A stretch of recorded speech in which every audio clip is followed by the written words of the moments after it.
welcome to the Dynasty Vipers Vipercast, where all things football are injected right to your veins, with your hosts, Matt Donnelly, Calvin Shoemake, and Jeff Mueller.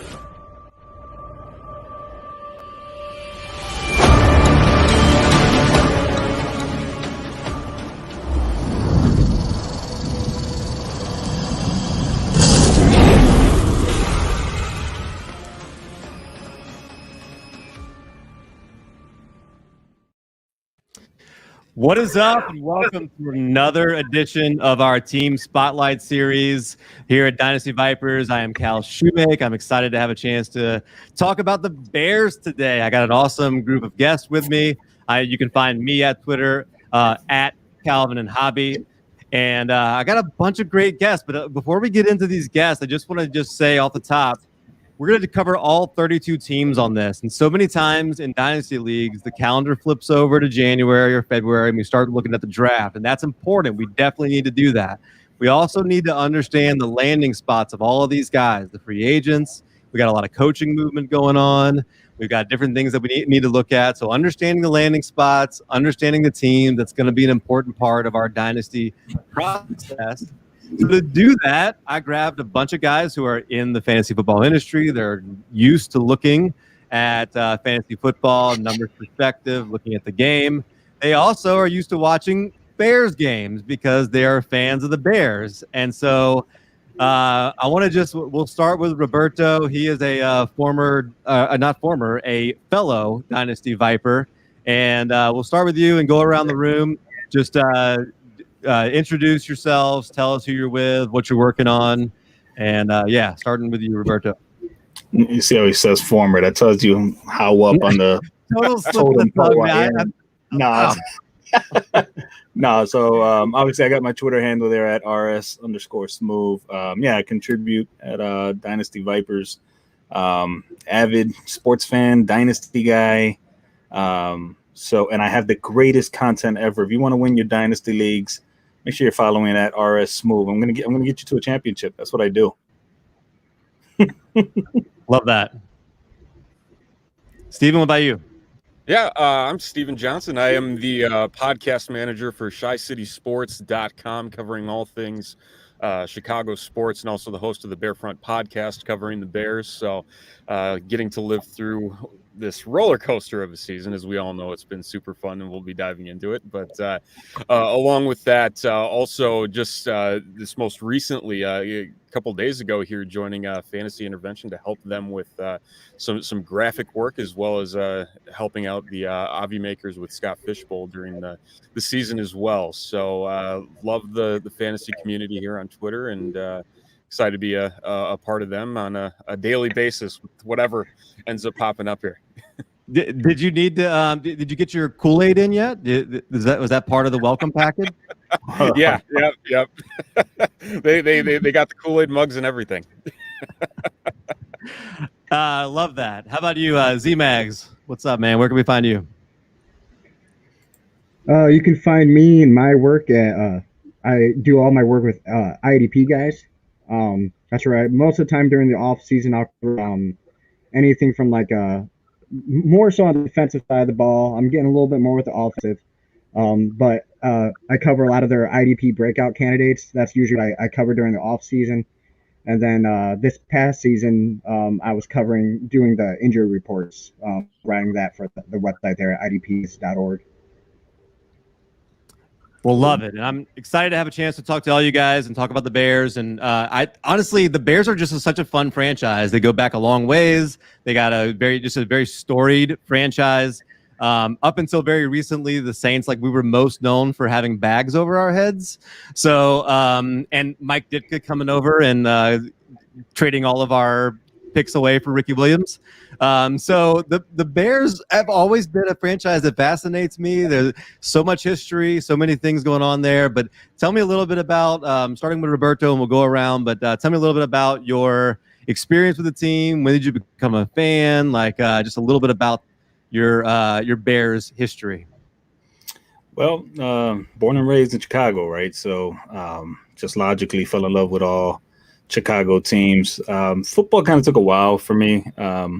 I didn't really get into football until maybe the early 90s. So I missed that whole heyday Super Bowl shuffle. I was a young kid during that time anyways.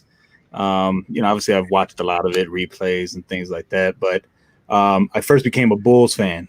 I loved basketball as a kid, so Of course. just naturally gravitated that way. And then obviously we know about the Bulls in the 90s. But as for the Bears, it's just my dad is a sports fanatic.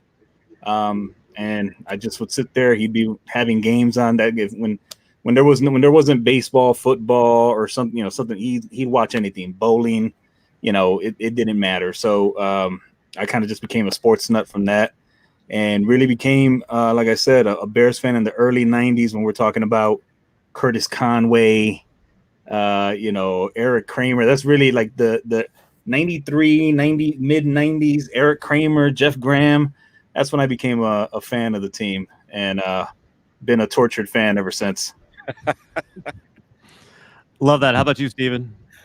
Roberto and I are kind of cut from the same cloth. It was really easy to gravitate towards the Bulls in the 90s, and it was always a Bulls town. But around that same time, really towards the end of the Dave Wanstead era, is when I really started getting hooked on the Bears there. Not necessarily the best time to get hooked on Bears football, and then watching the very short-lived Cade McNown era before things took off there in 2001. I believe it was when they had their really strange 13-3 season. Yeah. Always been a diehard Chicago sports fan. Bears have always been at the top of that list, really since the late 90s, early 2000s, when the Bulls didn't get as fun to watch, unfortunately. But it's always been a football town, and it's always been one of the things that I've spent more than my fair share of time, obsessed with, in the good or the bad. As we know, there's been plenty of bad. Yeah. Z-Max, are you from Chicago, Z-Max? You maybe I know you're from the Midwest, though, right? Yeah, I'm the odd man out. I'm just right across the border. I'm in Indiana. I was born and raised a Chicago fan. I love everything about Chicago: Bulls, Bears, Cubs. And it, like, maybe not so much fair weather, but sometimes I do like to root for the White Sox too. I just like to see Chicago teams succeed. That's where I'm with that. But yeah, I mean, I've always been a football fan, but I didn't really get diehard into the Bears until right around the Kyle Orton era, when he was quarterback for a little bit, and then we ended up trading him, to get Jay Cutler, and we all know how that turned out. So, that's where I really started getting into the Bears and really started just enjoying watching football. That's when watching Brian Urlacher, Lance Briggs, Peanut Tillman. That's what really got me onto the defensive side of the ball. Watching those guys every Sunday just really kick some butt. That was always fun to watch. Yeah, this is actually my son bringing up here. He loves Javi Baez, 100% true. He's, like I said, he's a baseball guy and loves Chicago, loves a lot of those players on the team. And that was growing up, like, it was all you could watch was WGN or the TBS from where I'm in Louisiana. Yep. And so, so many Chicago Cubs fans around here, and Chicago is just kind of that city that seems to bring in fans. You don't have to necessarily be right there from that area. And you mentioned Z-Max, you mentioned Kyle Orton, you mentioned Jay Cutler. Obviously, just a tremendous backlog of incredible quarterbacks, which brings us to 2020, and a lot of fun things here in Chicago. Season didn't necessarily go, I know, the way that you would want to. Did make the playoffs, a weird 6-game losing streak kind of in the middle of the season, led by Mr. Nick Foles, which I'm sure we'll talk about him a little bit. But 2020, let's just talk about what it was like to be a Bears fan during 2020. Steven, let's start with you on this. Most memorable moment of 2020 as a Bears fan. Man, good luck with that, Steven. Yeah, you got to make me pick one here. I mean, honestly, in my mind, and it just kind of set the tone for the rest of the season, were those first couple games against the Lions, the comeback win against the Lions week 1, and then the Giants, and then coming back against the Falcons, and everybody's hopes were so high after that Falcons game in thinking that, the team has it figured out. Nick Foles is going to come in and do things, and then everything just crashing quickly back to earth, and realizing this could be quite possibly the worst 5-1 team that the NFL has ever seen. I'd say that's the point that really sticks out for me, because if those things didn't go the way that they did, right now could be looking completely different. Oh, we're getting feedback. Yeah, a little feedback there. Just if you could check your setup. But Roberto, let's toss it over to you. How about you? 2020 season. Tell me a little bit about being a Bears fan in 2020. If we were to highlight the best play, I guess the highest high was probably that Atlanta Falcons game, right?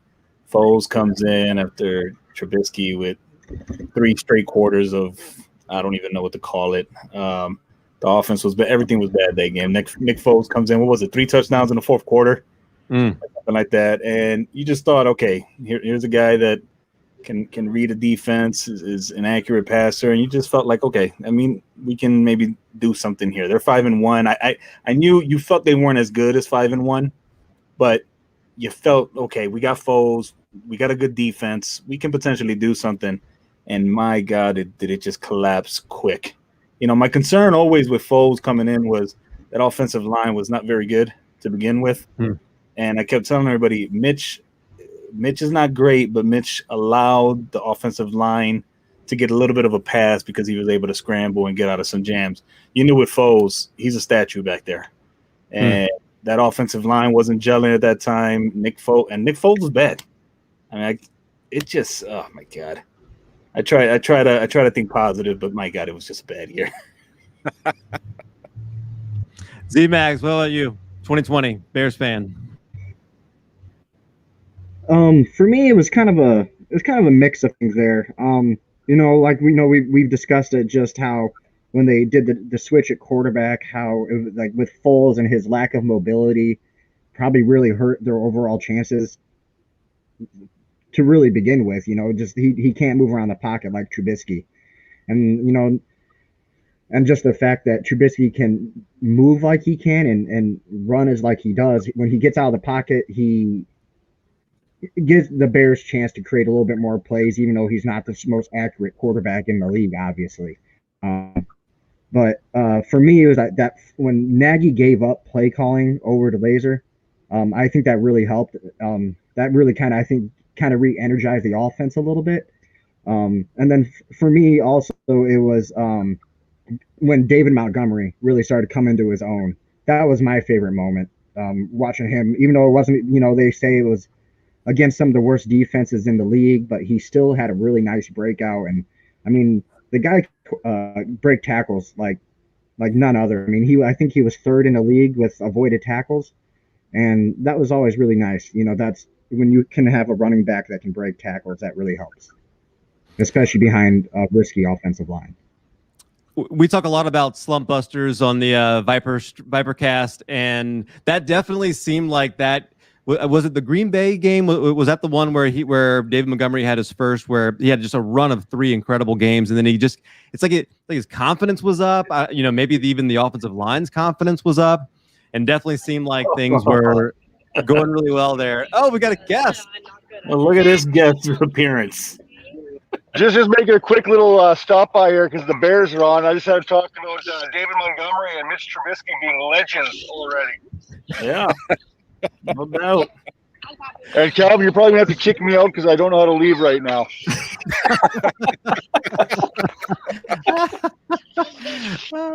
Okay, well, there we go. Yeah, 100%. Mitch Trubisky, David Montgomery, legends. And so, let's talk about that. So during this season, we can go a lot of different ways with this, and maybe we all even have different answers. But Z-Mags, I haven't started with you yet on a question, so I'll start with you. For you, part of this is like who was the best fantasy player, but like just for you, like who won the season? When you think about the Bears, who kind of asserted themselves and was like they asserted themselves as the guy? As the guy for the Bears? Yeah. Man, offensively, it's really hard to kind of make a choice because I want to say like you want to say Allen Robinson, but we're probably going to lose him in free agency. Um, I mean, I'd probably have like if we're going to say offense, I'm gonna have to say David Montgomery just because I think he has a chance to kind of have a decent career with the Chicago Bears. If I could choose somebody for defense, though, I would say Roquan Smith. Yeah. I think he really put his stamp on the league itself this year. I can't believe he didn't get an All Pro or a Pro Bowl nomination. But yeah, I really think he put himself there that he's going to be the leader of the defense going forward. I think not Mac still can't be a leader, but he doesn't. Mac has said he's really not that type of guy, anyways. So I think Roquan Smith is the guy I would like if I was going to somebody who's put his stamp on that team. It's probably Roquan Smith for me. Roberto, how about you? What do you think? Who won the season for you? Yeah, it's pretty similar. I mean, offensively, you really can't. The two guys going to come down to are Allen Robinson and David Montgomery. Oh yeah, I'm hearing. So I would give it to them. And exactly how Mag said on defense, you got to give it to Roquan. He really stepped up his game, took it to another level this year. Would have loved to have seen him at least playing that playoff game, even though the Bears defense did pretty well considering that. But I thought he's the one that that he's your future right now, right? He's going to be here. He's locked in for a little bit. A-Rob, there's a chance he's gone. And David Montgomery, it was a nice finish to the season. There's some things I do like about him. Obviously, he's not a breakaway guy, but he's very shifty. He makes guys miss. I think he's one of the league leaders in evaded tackles and things like that. But I don't even think the Bears are sold on him either. So I don't see him as the foundation yet, but we'll see what happens next year. Steven, Bob jumps in here, says you are killing it with the images of fantasy intervention, and if it were not for him, the Vipers would have no images. So yeah, it sounds like we owe you a pretty big thanks, Steven. Definitely appreciate that, and yeah. So maybe you are the MVP here, but how about for the Bears? Who was the best player for them? It's really easy, at least down the stretch, to say it was David Montgomery just with how he came on towards the end of the season and, finishing, the year 5th in rushing yards in the league, and then also top 5 in receiving yards and running backs, I believe, as well. But just the fact that, it's probably a lot of teams, it was all for naught where he was drafted in terms of, that 6th, 7th round, and he basically laid an egg for the other half of the year. I'd have to say Allen Robinson. I mean, just the consistency of the guy, and he doubled the receiving yardage total of Darnell Mooney, who was second on the team in receiving yards. I mean, just thinking of a team without Allen Robinson next year kills me, because knowing that they don't have a bona fide number 1 receiver, I'm scared to death of what this offense is going to look like, given the fact that the struggles that happened halfway through the 2020 season, it feels like it's almost going to, rewind and get put right back where we were. Yeah. Yeah. Hey, Roberto, what about on the other side? Who was your biggest disappointment this year? For me, man, how many people can take the cake on that one? I didn't expect Mitch Trubisky to be anything amazing, so it's easy to pick on Mitch. If I were to pick one guy, it's Anthony Miller. I've been waiting for him. My God. I mean, they traded up to get him in the 2nd round, I believe it was. You heard all the reports coming out, the comparisons, and he was supposed to be this dynamic guy. I think he's capable to a certain extent, but the guy so many little mistakes, it always seems like he's not running the correct route. He's dropped key passes. It's just a guy that I really expected to take a big step. And when you lose your job to Darnell Mooney, which he pretty much did, I think he's probably the most disappointing player for me this year. And one more, Eddie Jackson is another one who can take a piece of that as well. Steven, what do you think? Who was your biggest disappointment this year? I mean, it's hard not to agree with Anthony Miller and just the icing on the cake in that playoff game, watching Oh him yes. Gardner Johnson, and it's like Uh, you knew this. I mean, you're a Saints fan, you know this. He's going to get in your face. Javon Wims. I mean, you have tape from your own team that shows he's going to be a pain, and yet you go out and you punch him and you get ejected, and it was just the cherry on top to another disappointing season, and a guy that the Bears went out and traded up for in the draft and gave up a future second to get this guy. It just pains me that he never has really materialized. Defensive side of the ball, Eddie Jackson, yeah, he needs to show that contract is there, but Robert Quinn, my God, oh my God, yeah. Oh, everything that he was supposed to be on the opposite side of Khalil Mack never materialized, or if it did, it happened for a few, plays here and there scattered throughout the year, and it's just painful because that's ultimately going to hinder what the Bears are going to be able to do in terms of trying to turn this around come the 2021 season. $30 million for that. Twist that knife. Z-Max, anything else to add on the as far as who was the biggest disappointment?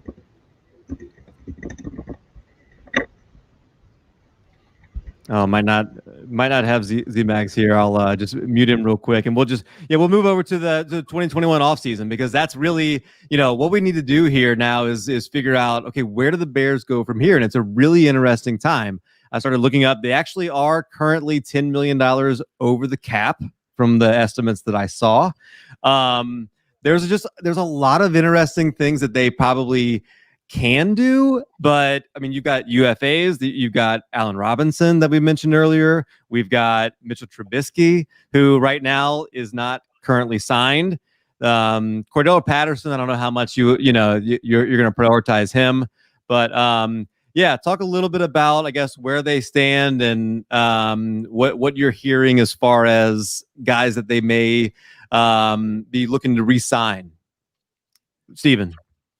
Yeah, it's right now it's just praying and hoping that the basement floor of 175 million comes up significantly for this cap and comes somewhere around the 190, 195 range. It's a very bizarre situation that the Bears have gotten themselves into. In terms of guys that they can bring in, it's just going to have to come at the expense of, quite a few others.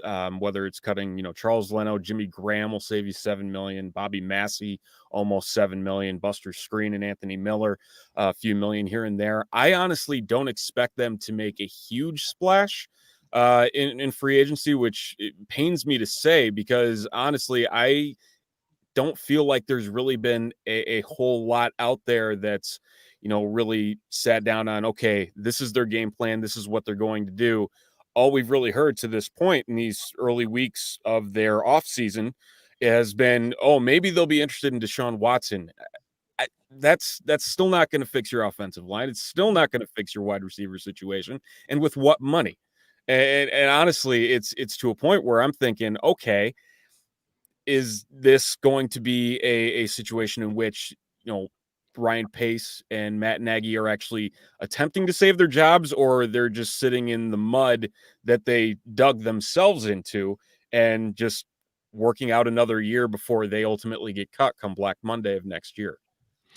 Roberto, let me read a couple of things that I saw here. These are just rumor things from my research on the internet, but you guys both feel free to jump in with any other rumors. And those were great things right there, Steven. I see Allen Robinson wants $20 million a year is what it looks like, which is going to make things pretty tough. Also, kind of an interesting blast from the past name. They interviewed Mike Singletary for the defensive coordinator spot after Chuck Pagano retired. So what do you guys think about those moves or any other rumors you're hearing in Chicago, Roberto? No, thank you to Mike Singletary. I don't know. I guess the interview is just a thank you for the 80s and being a great linebacker. No, I saw that report and I mean, God dang. I'm on my Twitter thing, see the story, and I just don't know what to say, man.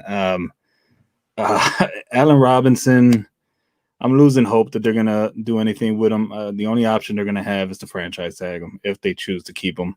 he's not going to be happy on the tag. So I don't know how that's going to play out. There's not a lot of rumors besides that because, like Steven mentioned, they don't have money. You know, they can open up some space here by cutting some guys. They can probably restructure some contracts. Yeah, I've heard a couple times on whether it be ESPN or something like that about them wanting to be in on Deshaun Watson. They have nothing to go after Deshaun Watson with. They have no cash. Your draft capital is not great. There's other teams that can come up with much better packages than the Bears. The only realistic shot, when it comes to Watson, is if Houston does decide to trade him. I mean, look, me personally as a Bears fan, I would blow it up to get Deshaun Watson. I want a quarterback. I'm done, man. I've had enough. I want somebody that'll throw for 4,000 yards in a season. Yeah, so I would throw whatever I can at him, but realistically, the only trade scenario would be something where you're trading Khalil Mack, you know, because then the money starts to work out a little bit better, and I don't think Houston would be interested in that. So I really personally, I don't see a lot of changes happening, and maybe some little pieces here and there. The big thing is going to be the draft. You're in a tough situation because in the draft you're pick number 20. I mean, so you're kind of in that no man's land where, you know, it's like the Saints. The Saints, I think they're going to go with Taysom Hill, but you know, we'll see how that works out. The only other option I think is probably a pick in the first round, because if you think your cap situation is bad, the Saints are almost $100 million over the cap, so not getting any better down here in New Orleans. But yeah, let's talk about that first round pick, because you're in that number 20. You've got you've got some positions that need to be addressed. Like you said, you may lose Allen Robinson. There were 11 skill position players that were drafted in 2020 in the first round. Do you think the Bears, Steven, could use that first round pick on the offensive side of the ball? I'd say that they would be foolish if they didn't. It's just not going to be the position everybody kind of hopes it will be. Honestly, I could see them going wide receiver. I could see them going offensive line. I think it would be foolish to go quarterback at 20 without moving up. But if we've learned anything about Ryan Pace and his time in Chicago, he trading up in the draft. It's to a point where, he does not care about the draft capital that he has. And again, it's another year this year where he's missing a pick that, again, out of a bad trade, should be there, but is just not. If you watch a guy even like Devontae Smith, if he falls, I wouldn't be shocked if Ryan Pace goes up there and grabs him. Offensive tackle, again, another position, but I don't see how picking a quarterback at 20 when this team is honestly set up to have a worse record than they did in 2020 is going to do anybody any good when you're more than likely looking at a top 10 pick, if not top 5 next year. Roberto, what do you think? Yeah, in agreement. Obviously, during their 6-game losing streak, I was all on board the tank, and then that went wayside. And at the 20th spot, that's too late to get any of the top guys right at the quarterback position. I don't want to reach for, depending on how you feel, like on somebody like Mac Jones or something like that. I don't want to reach. They're going to take a quarterback, take one at the later round, second, third round, and see what happens. If they lose Allen Robinson, I think it's almost a given that you probably got to go maybe wide out. I think like Jalen Waddle mocked at around that 19-20 spot. I wouldn't mind having him. Mooney can't be your number one going into next season. He just can't. He showed some promise this season, but he's just not a number one guy. I don't see that yet. He still needs time to develop. So but there's so many areas of need. The offensive line, if they don't go wide receiver, I can see them going offensive line, but it has to be on the offensive end is where they got to make their improvements in the draft. Yeah, it definitely seems like that's the side of the ball that needs to be addressed. And, there's certainly a lot of options available in free agency, assuming they can find a way to get some cap room. Let's go ahead and Z-Max is back. Welcome back. Appreciate you working hard on your computer down there. But yeah, what do you think? Z-Max, I'll start with you. What do you think about if they aren't able to address the quarterback situation or a lot of the offensive skill position players in the first round or the first few rounds of the draft. What do you think about them addressing that in free agency? And call your shot on who you think they will bring in. No, I'm not. Yeah, I'm not sure. Z-Max may not be able to hear us. So, Steven, let's start off with you. What do you think? Call your shot. Free agency. Who are they bringing in? God, there are not a lot of names that I like. Just in terms of what they might do. Honestly, I like and it's probably as bold as I think they'll get. A guy like Corey Davis, I think would be an interesting fit for the Bears and complement what Darnell Mooney can bring to the table in terms of wide receiver. I think that's probably as bold as I think they'll get. I don't think they're going to try and do anything crazy at quarterback. If anything, it's going to be bringing in a veteran like Andy Dalton on a really cheap deal just to plug over, instead of throwing Nick Foles out there again, which could really, destroy things to really set this team into rebuild mode. But I'd say if anybody, I like Corey Davis. I like what he's done in this last year with the Titans, and I think that would be a solid pickup for the Bears. Love it. Roberto, what do you think? Oh my God, man. I mean, where do you? I love the deep sigh, like the deep, like coming from a place of real pain. You can feel it when he says it. Because it's just, it's not going to be a big time move. It's going to be a small move. I will say I've thought about Andy Dalton, and the thing is they're stuck with Foles, right? Foles isn't going nowhere based on his cap hit. There's no point to even cut him at this point because then it would just be dead cap. So he's here for 21. I personally I'm starting to feel that they're going to probably see him as the starter and really just roll. I'm almost like, why not just roll with the guy? Just get a high pick next. It's not going to matter. I was all on the give me Ryan Fitzpatrick or something. Just give me somebody else to come in here or figure out I mean, I am so desperate at this point at the QB position. I have a buddy that me and him text all the time, and he'll name, hey, would you try to get Sam Darnold? I'm like, yes. I don't care. I want something different. Just give me something different. I'll take Mike Glennon back. I can't go that far. I tell you, we're turning into that meme of the Browns, that guy with the jersey. And you just add all the names as they go along. I mean, that's what the Bears quarterback situation is turning into. Sad but true. Well, let's get a little bit more specific on some of those positions because we talk about it a little bit, but Mitch Trubisky, I still think seems like the most likely person to be the starting quarterback on day one, and I've got him currently right now just because there's so much unknown as my QB 27 in dynasty leagues. Just because I don't know. I don't know if he's going to be the guy. I don't know if he's going to go somewhere else. I'm not sure if I like what he can do with his legs, but is it Nagy? Is it him? I don't know. You tell me. Am I too high? Am I too low? What do you think? I think that's too high. I think that's being generous. Okay. Would it shock me if the situation occurs where he leaves and he goes and flourishes somewhere else? Not a bit. Wouldn't shock me whatsoever.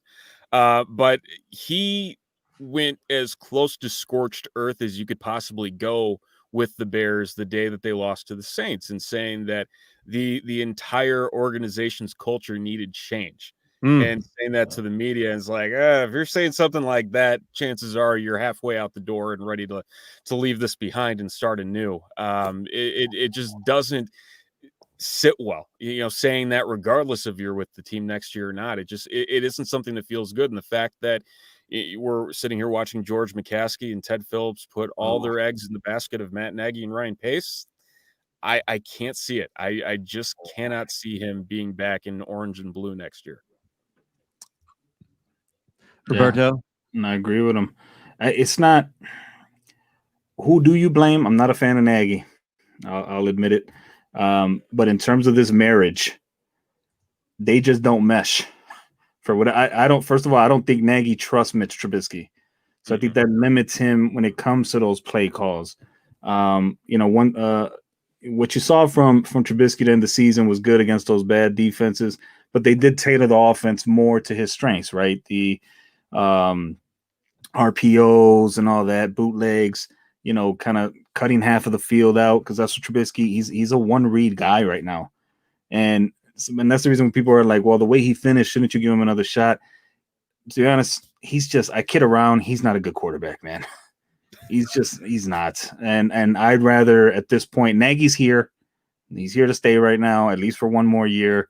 Him and Trubisky are just not a good mix. And I think he's gone. And to be personally as a fan, I'd rather see him leave.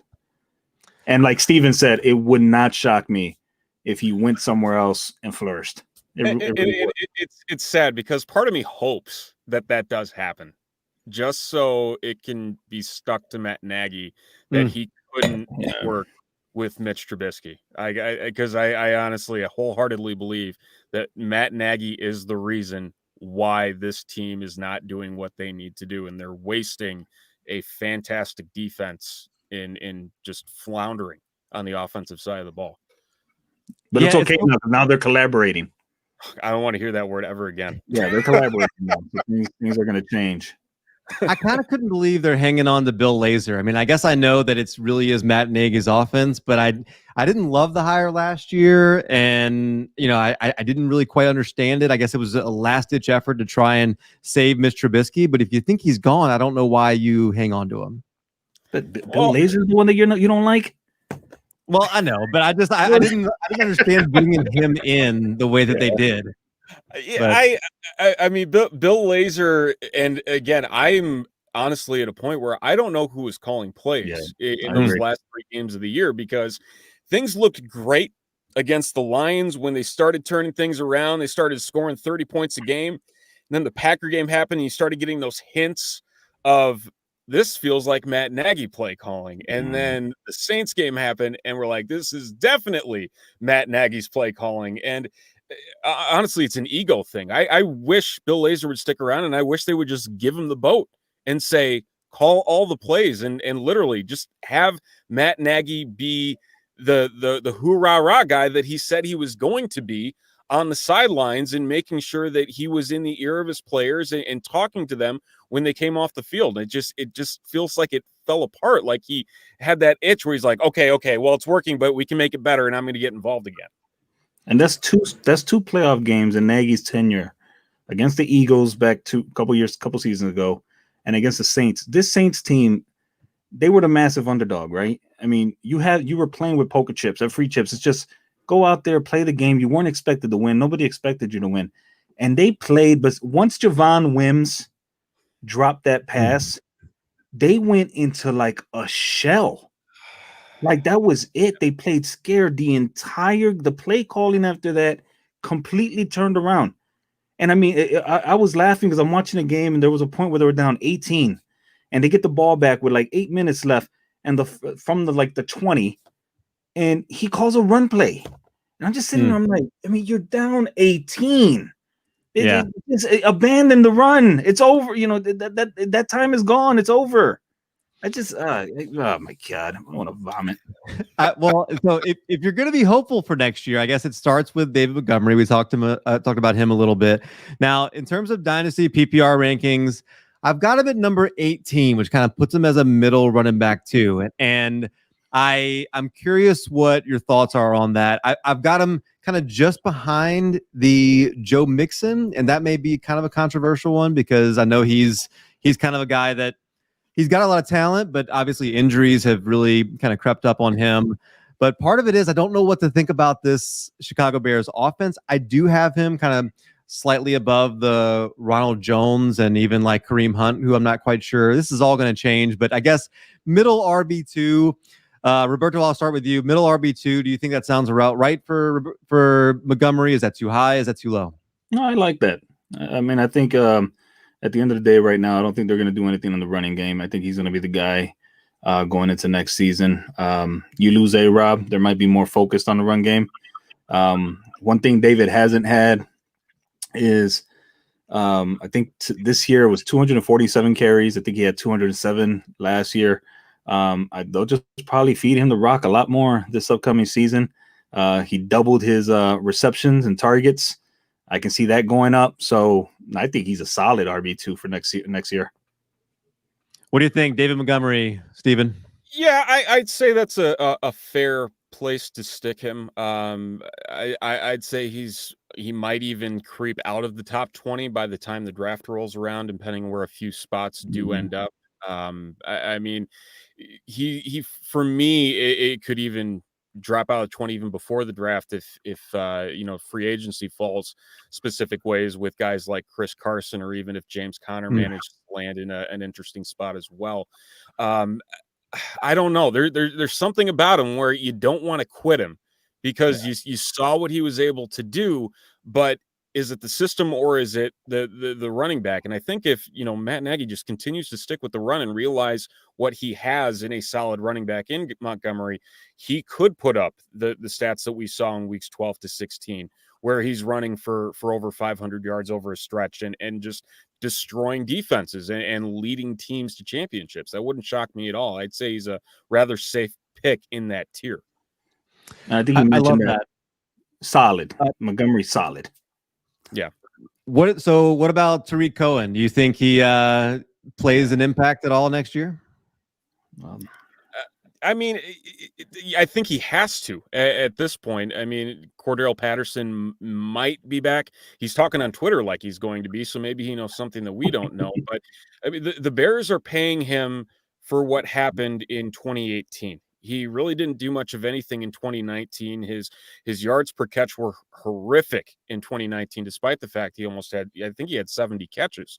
And then coming off an ACL injury with a small guy that relies on speed and quickness and elusiveness, it worries me. I don't know if he's necessarily going to be the guy that he was, just based on the type of player that he is. I have my hands off of him for 2021, just based on how he's been utilized and really what we saw even before the injury.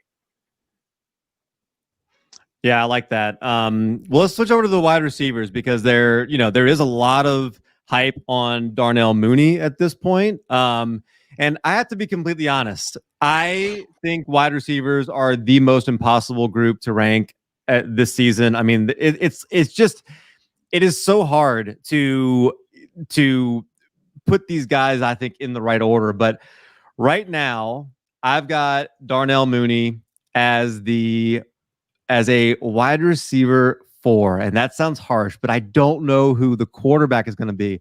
I've got him at 40. I've got him kind of in that. I've actually got Deebo Samuel kind of low too, but in that Devontae Parker spot as far as fantasy. Is that too low? Am I crazy? Do I need to bump him up? Where am I? You said you have them at 40. Mm-hmm. There's so many good wide receivers. No, that's not even to look. I like Mooney. I still got to see something else. I probably have him lower. I mean, obviously, a lot of this is going to depend on what happens with Allen Robinson, right? And what they do if they get a free agent, a veteran to come in, somebody like a Marvin Jones or something like that, just to come in and eat up some reps and all that. So but I wouldn't feel comfortable with Mooney. I mean, in Dynasty, I want him rostered. I like what I saw from him this year. There's some potential there, but yeah, I'd probably have him more in that 50 something range to start off and see what happens. Yeah, Steve, what do you think? Honestly, 40 is one of the higher numbers I've actually heard. Okay. So I'm a little surprised at that, but really you compare him to a lot of the other names that are around that area. It's a lot of fallers, not necessarily risers in that range. So I can definitely see it. I'm just a tad lower. I'm kind of in that 50 range, like Roberto mentioned. He definitely has the tools, as we saw, to really catapult even into that 20 to 30 range if he does build upon what he was able to do with the speed and the footwork and just the route running overall and getting open. But yeah, the quarterback position, that's going to be the big thing, is can whoever's throwing the ball just get the ball to him? Because I mean, that's been the issue for this offense for the last 2-3 years. The QB position killed him this year, to be honest with you. Yeah. So many plays that were missed, that Mooney had beaten his defender by 5 yards, and they just couldn't get the ball to him. I had really high hopes for Anthony Miller coming into the season. I had him ranked very high. I've got him down in like the 60 range now, just because I don't know what to do with him. He didn't play a lot, and he was one of my, you mentioned him as a disappointment. One of my disappointments too, for sure. Yeah, I mean, as far as I'm concerned, Anthony Miller can stay as far away from draft boards as humanly possible.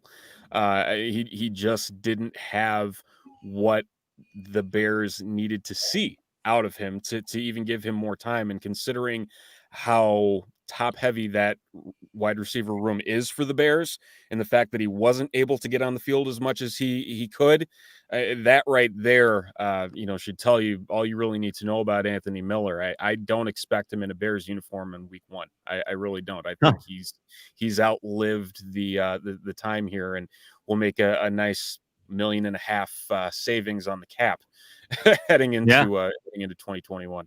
And it's not the skill, the kid. He flashes. He definitely flashes. It's between the ears with Anthony Miller. I just don't get it with him. And that playoff game against the Saints, punching Gardner Johnson. I mean, it's just that after the preparation leading into the game, they supposedly show video. Don't let them do this. Don't let them get to you. And you still do it. You were interviewed, asked about it before the game. Oh no, we're not. And you still, that guy. Yeah. And I'm just get him as far away from my roster, go somewhere else. I'm done with the Anthony Miller experience.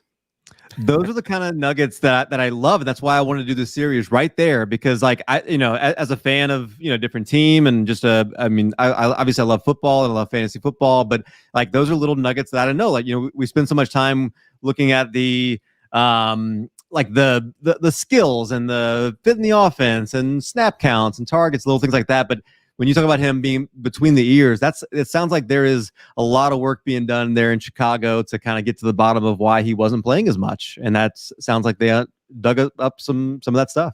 Yeah, and it's frustrating too, because the last couple of years he showed some promise during the end of the season, really, in both 2018 and 2019, and you think, oh, he's gonna put it together next year. This is gonna be the year. He's gonna be that year 3 guy, and it's gonna take off, and then it never happens, and you're sitting there holding the bag, wondering what in the world is going on with this guy.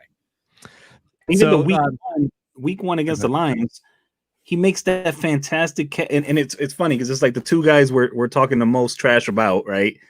But Mitch throws a perfect pass, and Miller makes a fantastic catch, and you just sit in there like, oh my God, that's what we want to see every week. And then back to beardom.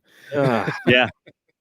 So, Steven, I'm not sure if when you received your Kool-Aid in the mail from Chase, I'm not sure if that came with the contract that said you have to have Cole Kmet as your number 1 tight end. I don't have him as my tight end 1. I've got him actually as my tight end 14. I kind of want to see a little bit more. I've got him a little bit behind. Like, I've got him right ahead of Zach Ertz. I'm not sure what to really do with him. I've got him just barely behind Hunter Henry, who I know is a free agent, but I kind of think might find his way back there with Justin Herbert, and that's exciting. Again, it's not so much that I don't think his talent is great, but I don't know who's going to throw him the ball. If it's Nick Foles next year, I don't know how I can invest very heavily in Cole Kmet. Yeah, I mean, he's definitely one of those guys that showed the promise and gives you some hope for that position. I think he did show enough to say, see you later, Jimmy Graham. We've got our guy. I mean, just the fact that they offered Jimmy Graham as much money as they did still kills me to this day. But I'd say that's a fair range for him, given the upside that he does have if he is looked on as the guy, and knowing that, Matt Nagy's offense has always required this field stretching tight end, and utilizing him properly. Again, that's a whole nother conversation, but I don't think there's going to be any shortage of targets for him in this offense, regardless of who's throwing him the ball. And I think there is definite, possibilities there for him to finish with a top 10 season. But I'd say, that 14 slot is more than fair for him.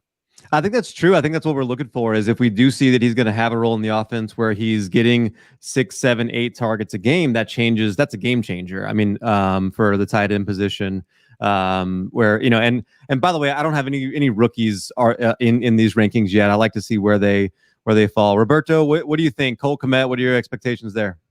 Yeah, no, I think 14's fair. I mean, if I was looking at it, I'd probably have him a little lower, but nothing crazy. Even if it's Foles next year, I can definitely see him eating up a lot of targets or getting a nice majority of the target shares there.